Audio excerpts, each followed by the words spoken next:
కీలక ప్రకటన చేసింది. సరిహద్దు ప్రాంతాలకు సర్వీసులు నిలిపివేసింది. జమ్మూ, శ్రీనగర్, లేహ్, జోధ్పూర్, అమృత్సర్, చండీగఢ్, భుజ్, జామ్నగర్, రాజ్కోట్కు ఈ నెల 15 వరకు ఎయిర్ ఇండియా విమాన సర్వీసులు రద్దు చేసింది. ఉత్తర పశ్చిమ భారత్లోని విమానాశ్రయాలు మూసివేశారు. ఇప్పటికే పలు రాష్ట్రాల్లోని 24 విమానాశ్రయాలు కేంద్రం మూసివేసింది.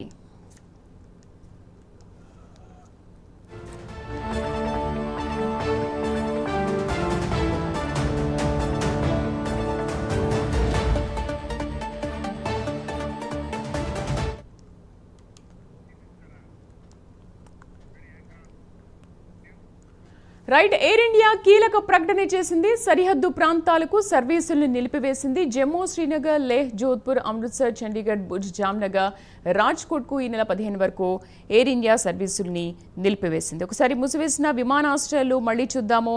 పంజాబ్, అమృత్సర్, లుధియానా, పాటియాలా, పటిండా, హల్వారా, పఠాన్కోట్, అలాగే హిమాచల్ ప్రదేశ్లో బుంటార్, సిమ్లా, కాంగ్రా, గగ్గల్, అలాగే చండీగఢ్లో చండీగఢ్, జమ్మూ అండ్ కాశ్మీర్, శ్రీనగర్, జమ్మూ, లడక్, లేహ్, రాజస్థాన్లో కిషన్గఢ్, జైసల్మేర్, జోధ్పూర్, బికనేర్, గుజరాత్లో ముంద్రా, జామ్నగర్, హిరాసర్, పోర్బందర్, కేషోద్, కాండ్లా, భుజ్ వీటిని ఈ నెల 15 వరకు ఎయిర్ ఇండియా విమాన సర్వీసులను రద్దు చేసింది.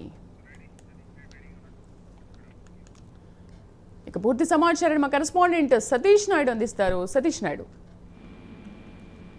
Thank you Sridevi. India Pak మధ్య యుద్ధ వాతావరణం నెలకొన్న నేపథ్యంలో ఇండియా ఉగ్ర స్థావరాలపై దాడి చేస్తుంటే పాక్ మాత్రం పైశాచికంగా ఇండియా పాక్ బోర్డర్ లో సివిలియన్స్ పై దాడి చేస్తూ జన అనుమానాస్పదం చెప్పాలి. ఈ నేపథ్యంలో ముందస్తు చర్యల్లో భాగంగా ఎయిర్ ఇండియా సరిహద్దు ప్రాంతాల్లో ఉన్న సర్వీసులను నిలిపేస్తూ ఒక కీలక ప్రకటన చేసింది. జమ్మూ, శ్రీనగర్, లేహ్, జోధ్పూర్, అమృత్సర్, చండీగఢ్, భూజ్, జామ్నగర్, రాజ్కోట్ ఈ నెల 15 వరకు ఎయిర్ ఇండియా విమానాలను రద్దు చేస్తూ చేసింది. ఈ నేపథ్యంలో చూసుకుంటే ఉత్తర పశ్చిమ భారతదేశంలో విమానాశ్రయాలు మూసివేస్తూ ఇప్పటికే 24 విమానాశ్రయాలను మూసివేసింది భారత్. మళ్ళీ బోర్డర్ లో ఉన్న రాష్ట్రంలో ఉద్రిక్త పరిస్థితులను ఏర్పడుతున్న నేపథ్యంలో చాలా ప్రాంతాల్లో సైనికులు బ్లాక్ అవుట్ కూడా ప్రకటించడం జరిగింది. చర్యలు కూడా భోగిస్తూ ఉన్న పరిస్థితి కూడా నెలకొంది. ఇవాళ పాకిస్తాన్ యుద్ధానికి కనుక దిగితే ఇండియన్ ఆర్మీ తిరిగి బుద్ధి చెప్పడానికి సిద్ధంగా ఉందని కూడా మనం చెప్పుకోవచ్చు.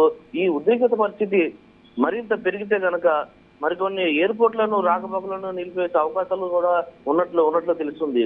ఇప్పటికే ఏపీలో కూడా విజయవాడ ఎయిర్పోర్ట్లను బందోబస్తు మరింత పెంచారు. విమానాశ్రయానికి వెళ్లే ప్రయాణికులను మరింత క్షుణ్ణంగా తనిఖీలు చేస్తూ పంపుతున్న నేపథ్యం కనిపిస్తుంది. ప్రయాణికులు తమ ఫ్లైట్ సమయానికి గతంలో 1 గంట ముందు వస్తే సరిపోయేది, కానీ ఇప్పుడు 3 గంటల ముందు రావాలి, ఖచ్చితంగా రావాలనేసి అధికారులు తెలుపుతున్న పరిస్థితి కనిపిస్తుంది. Right Satish, thank you.